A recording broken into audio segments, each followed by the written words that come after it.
Kansara DTV news ગુજરાતીમાં આપનું સ્વાગત છે। નજર કરીએ આજના મુખ્ય સમાચારો।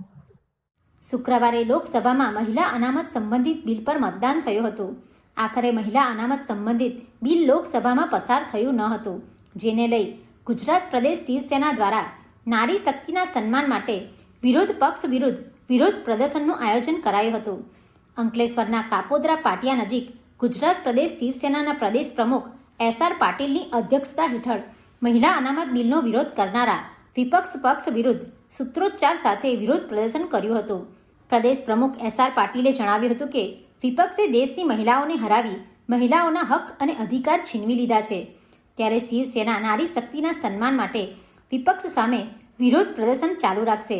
આ વિરોધ પ્રદર્શનમાં ભરૂચ જિલ્લા શિવસેનાના પ્રમુખ મંગલસિંહ, ઉપપ્રમુખ સુનિલ પાટીલ સહિત હોદ્દેદારો, કાર્યકરો અને મહિલાઓ ઉપસ્થિત રહી હતી।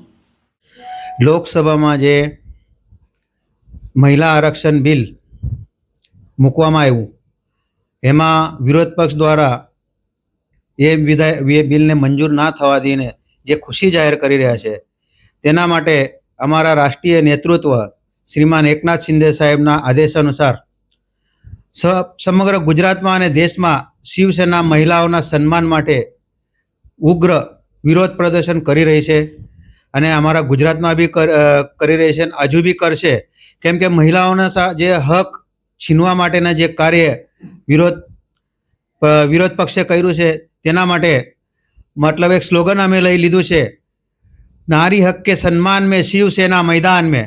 અને શિવસેના હંમેશા અન્યાય અત્યાચાર સામે લડતી આવી છે અને લડશે, અને આ બિલને જ્યાર સુધી મંજૂરી ના મળે ત્યાર સુધી વિરોધ પ્રદર્શન શિવસેના કરશે।